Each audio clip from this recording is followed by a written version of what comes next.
This was a hard one to fuse. I got blocks here for clamps. We're just waiting to insulate, like I said. Right. These fittings I put on there, obviously. Mm-hmm. Now, the valves on this pump station allows you to segregate the loop, allows you to segregate the equipment. That's correct. The hoses. Yep, I flush it all in one. I mean, I'll flush straight through the loop and through the coaxial coil and back out in one shot. I don't separate them.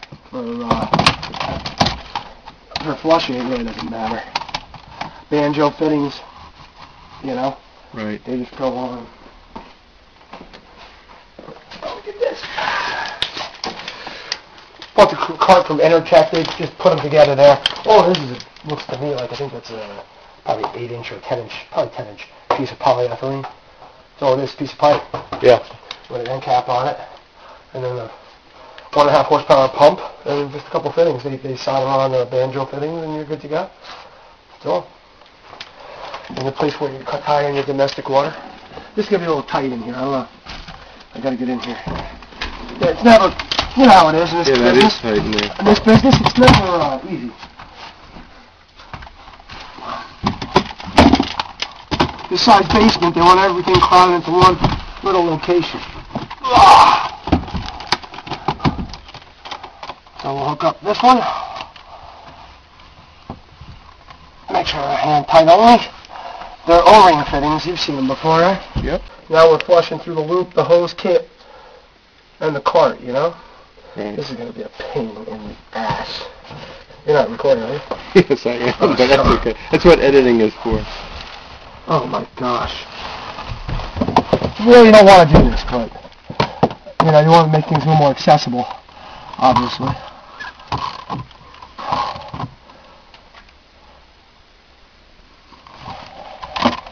That's it, we're open. Now bring it out. Just gotta watch it because it does burn. If it splashes you. It's real slow.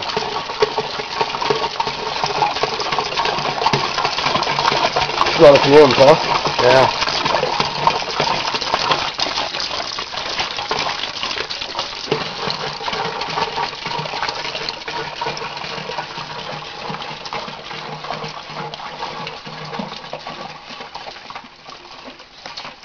All my ethanol mixed close to 50-50 straight in. And then I'll top the whole loop off with water. Okay. I'll put a PT gauge in the PT port on the outside of the coil while I'm running the flow center, just to, you know, it'll tell me I have flow and what pressure my flow cart is pushing it through at, which is irrelevant to anything, but just I know it's going through. You know, obviously if it's coming back through the return, it's going through, but. And then once again, because I've had it happen, I just double check everything, man, because, you know, once you put this motor on, you get 50, 60 pounds of pressure, and you know, these hoses are like weapons. I've had one shoot off, and, you know, because somebody didn't have the banjo fittings proper. So, and then you got ethanol. Non-pressurized also, startups quicker. But anyway, so what I'll do now is just get rid of what's in the holding tank into the loop, just by keeping the supply end open. This is the return end closed, and we'll just go ahead and flip the switch, and it goes. Watch it. It goes bye-bye. Okay, got it. Then head it off, close the valve, and we're empty. Maybe a third of the tank, a little more than a third of water. Like I said, just to dilute my. No, wait a minute. Sorry. Helps if you open the valve to the tank. Here we go. Now I'll put the rest of this one in. This is like a science class. Chemistry. Yeah, you know, I went with propylene glycol on all the verticals we did. And she's done. That's it. Number 2. But now that I've used the Pro Cool, I'm happy with it.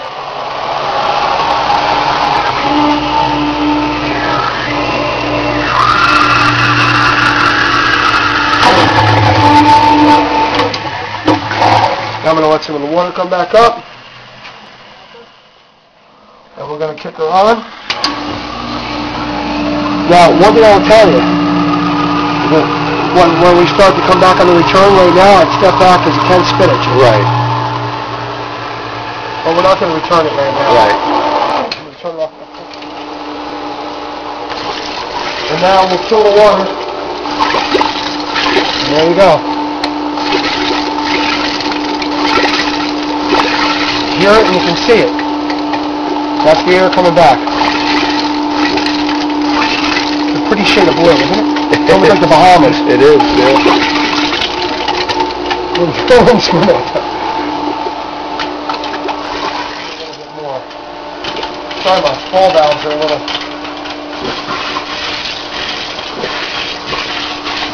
A lot of air. Oh, yeah. Look at that. Well, we air test these things also, so... Right. You know.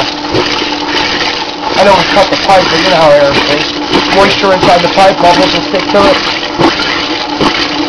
Bob, just watch it. I don't want your camera. Right, right. An hour, 2 hours. Like I said, vertical bores, the average is around 4 or 5 hours. Right. You know, on a 3-4 ton system. And how long will you let this run? You know, I mean, Slinkies, I'll only let it go about an hour and a half. Because, like I said, we're almost at loop level. I mean, we're standing at loop level. But now we're going to level. Drop all the way down then. Yeah?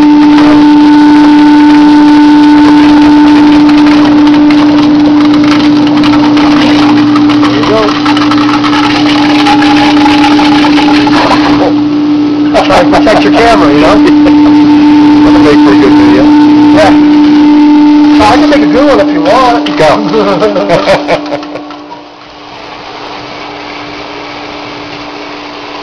I'll tell you if it's going to spin.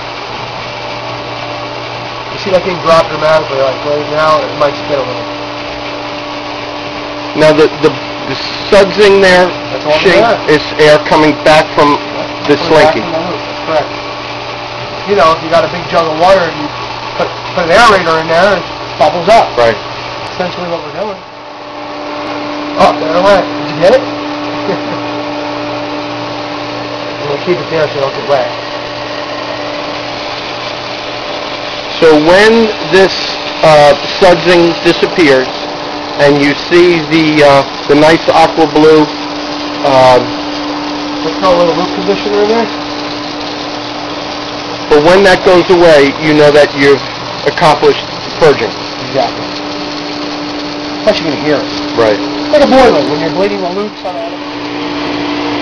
I'd still be a little lot clearer, right? Now, how long would you say you've been running it, Shane? What, a half hour? Half hour. How longer do you figure? This one will probably only take an hour. Okay. Because like I said, we are at loop level. Here's my loop level. Now, are you looking for that white tint to go away completely? Yeah. I'm looking for it to be almost as crystal clear as, like, you know, nice blue ocean. Gotcha. You know, I want to see... We got a nice, It's just pretty clean. steady blue. You can see that. Yep. Absolutely. On the edges, there's no bubbles. No bubbling. And then I'll just... A little bit of debris, which you just get out. It's going to in the hopper, I'll just drain it out. It's going to shut down the return. Now the pump is just pumping, nothing's coming back. You see how high the pressure gets on the gauge? What was that, like 60 pounds? 50 pounds? 50 pounds. And I just killed it. There you go. And then you can just see it clear up. I mean, there's really no air bubbles in that whatsoever. If it was, it would be going, you know.